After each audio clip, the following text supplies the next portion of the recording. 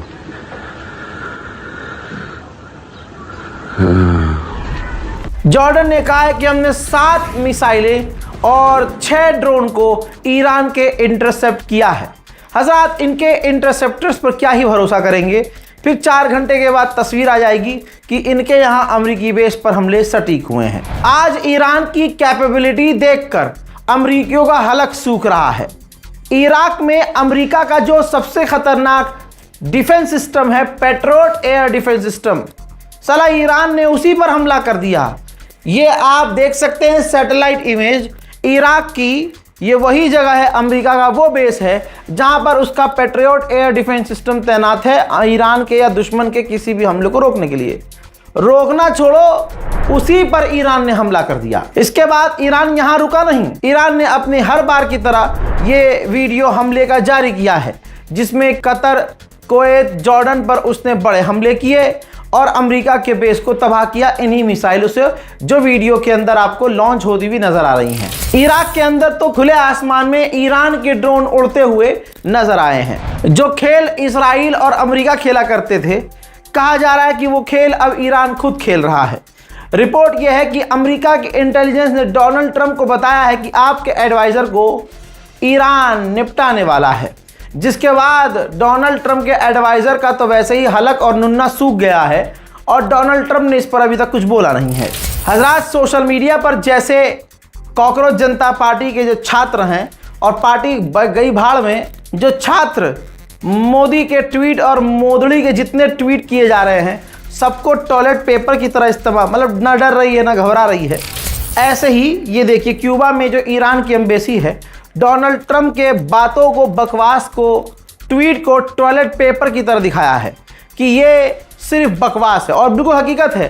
Donald Trump की बात की वैल्यू कहीं अब कुछ नहीं रह गई है। मैंने आपसे कहा अमेरिका की औकात इतनी है कि सिर्फ बोल सकता है। फाड़ पूरी दी है ईरान ने। इराक के प्रधानमंत्री प्रपोजल लेके गए थे। अब खुलासा यह हुआ है कि उस प्रपोजल में था क्या।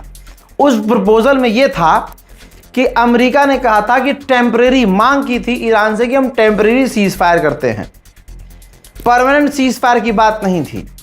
और उस एग्रीमेंट में यह था कि स्ट्रेट ऑफ हॉर्मुज खुला रहे, यानी स्ट्रेट ऑफ हॉर्मुज ईरान खोल दे, एक तरह से कंट्रोल खो दे। ईरान ने यह नोटिस किया कि प्रपोजल में कुछ दिन की मांग थी कि कुछ दिन रुक जाओ, कुछ दिन। तो ईरान चूरन थोड़ी है। ईरान को पता है, हमको पता है, आपको पता है कि अमेरिका को सिर्फ और समय चाहिए। दोबारा जंग लड़ रहा है तो 13 दिन में अमेरिका को एहसास हुआ कि भाई अभी हमारी तैयारी पूरी नहीं है, ईरान तो बहुत मजबूत है। तो प्रपोजल इराक के प्रधानमंत्री के द्वारा भिजवा दिया गया। अब दोनों तरफ से ये बात क्लियर हो जाती है।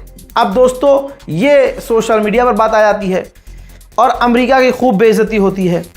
इसके बाद पता नहीं क्या हुआ, इराक और ईरान दोनों ने कह दिया है कि अमेरिका का कोई प्रपोजल आया ही नहीं था। इस पर मैं कोई टिप्पणी नहीं करूंगा। लीजिए, आगे कुछ भी हो, तमाम अरब के लोगों की सेफ्टी का ख्याल तो खुद ईरान को है। अरब गए भाड़ में। ईरान ने खुद, IRGC ने खुद कहा है कि अरब में रहने वाले जो अरबी हैं, जो भी लोग हैं, अमेरिका के बेस से कम 500 मीटर दूर रहे। समझ में आ रही बात? अमेरिका निशाने पर है ईरान के, कोई मुसलमान, कोई अरबी नहीं। लीजिए, जिस चीज़ का इंतज़ार था वो हो गया है। मंडे को नेतन्याहू अमेरिका जाकर डोनाल्ड ट्रंप से मिलने वाला है। मेरे दोस्तों, ईरान के विदेश मंत्री अब्बास अराक्ची ने कहा, हमने अमेरिका के हमलों का जवाब दिया है, हम उस पर भरोसा नहीं कर सकते। जब तक वो हम पर हमला करते रहेंगे चीज़ें वैसी ही रहेंगी और स्ट्रेट ऑफ हॉर्मुज हमारा ही रहेगा। सुनिए।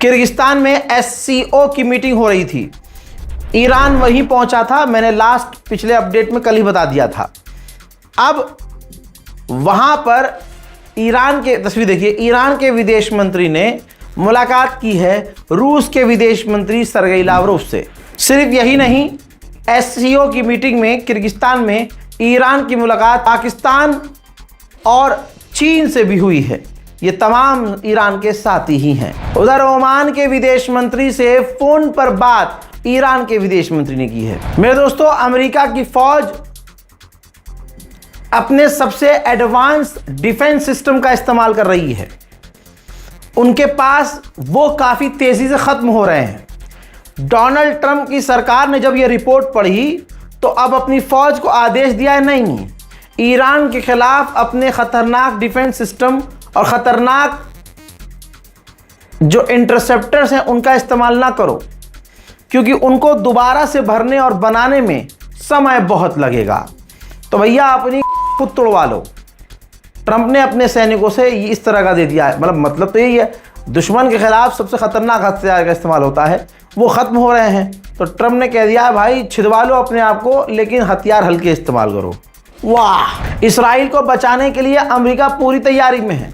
ज़रा तस्वीर देखिए, चुपके से अमेरिका और इसराइल के ही अंदर, अमेरिका और इसराइल की जो फ़ौज है इसराइल के अंदर ही मिलिट्री एक्सरसाइज और ड्रिल शुरू कर चुकी है। मेरे दोस्तों, यमन के हूथीज़ का खौफ सऊदी को अब इतना है कि ये देखिए, लाल सागर से अब नहीं गुजर रहे हैं सऊदी अरबिया के जहाज़, बल्कि अब एक लंबा रास्ता यूरोप की तरफ जाकर अफ्रीका को क्रॉस करते हुए ऑस्ट्रेलिया के करीब से गुजर रहे हैं। लाल सागर उन्होंने सऊदी अरब ने छोड़ दिया है। इसके बाद हुतीज़ ने ऐलान किया है कि लाल सागर खुला हुआ है, सिर्फ सऊदी अरब के जहाज़ों के लिए बंद है।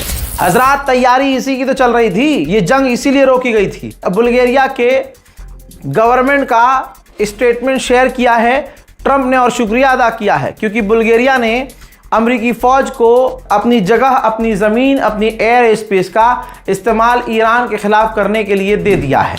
इसके बाद जब हमने डेटा खंगाला तो बुल्गारिया के अंदर से अमेरिका के जहाज़ उड़ान भर रहे हैं और वो मिडिल ईस्ट की तरफ जा रहे हैं। ब्रिटेन भी उतरा हुआ है ईरान के ख़िलाफ़ खुले मैदान में, और अब बुल्गारिया भी उतर आया है खुले मैदान में। तो अब आप समझ सकते हैं कि ईरान कितना अकेला है। उधर सेंटकॉम ने पोस्ट किया है कि मिडिल ईस्ट में हिमरास मिसाइलें जो हैं भारी मात्रा में लाई गई हैं। बाइडन की समय जो सरकार थी, उस सरकार में जो विदेश मंत्री थे, चेहरा पहचानते होंगे आप, उन्होंने कहा है कि डोनाल्ड ट्रंप ईरान की जंग में फंस चुका है, वो इस जंग से निकलना चाहता है लेकिन उन्हें रास्ता नहीं मिल रहा है बाहर निकलने का। डोनाल्ड ट्रंप बुरी तरह से इस जंग में फंस चुके हैं। इससे बड़ा अपडेट यह है कि ओमान की डेलीगेशन ईरान में है, स्ट्रेट ऑफ हॉर्मुज पर बात करने के लिए ईरान गई है। एक बड़ा अरब का करोड़पति आदमी है, उसने कहा है, एक तरह से मैसेज दिया है ट्रंप को, ये सीज़ फायर बहुत ज़रूरी है, क्योंकि नुकसान कुवैत और दूसरे अरब देशों को बहुत ज़्यादा उठाना पड़ रहा है, सीधा इकोनॉमी पे फ़र्क पड़ रहा है। अमेरिकन एनर्जी एसोसिएशन ने कहा है कि इसी तरह से क्रूड ऑयल $100 प्रति बैरल लगातार बने रहे तो अमेरिका के हर एक नागरिक पर असर होने लगेगा, दिखने लगेगा।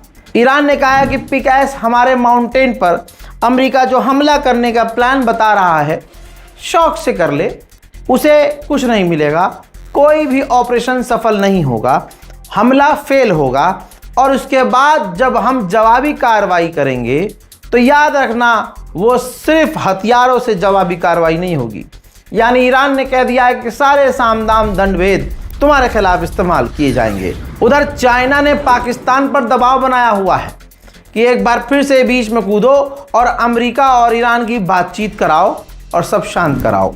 अमेरिका को पता है कि सबसे फट्टू और सबसे कमज़ोर कौन है, तो सबसे ज़्यादा मिडिल ईस्ट में अमेरिका ने अपने टैंकर भेजे हैं 100 से ज़्यादा, और वो 100 से ज़्यादा जो टैंकर भेजे हैं मिडिल ईस्ट में, ज़्यादातर वो तमाम टैंकर इसराइल के अंदर अमेरिका ने तैनात किए हैं। यूरोपीय यूनियन ने ईरान के जज और ईरान के साइबर ग्रुप पर पाबंदी लगा दी है। इसके बाद अमेरिका ने भी ईरान के बिलियनर्स, करोड़पति, खरबपति लोगों पर पाबंदी लगा दी है। मोहतरम हजरात, फिलहाल के इस अपडेट में इतना ही। इस रिपोर्ट को शेयर कीजिए, चैनल को सब्सक्राइब कीजिए, सब्सक्राइब कर लीजिए भैया, इतना ही तो मांगा है और क्या ही कह दिया मैंने आपसे। अपनी राय कमेंट सेक्शन में लिखिए और दुआओं में याद रखिए। जय हिंद।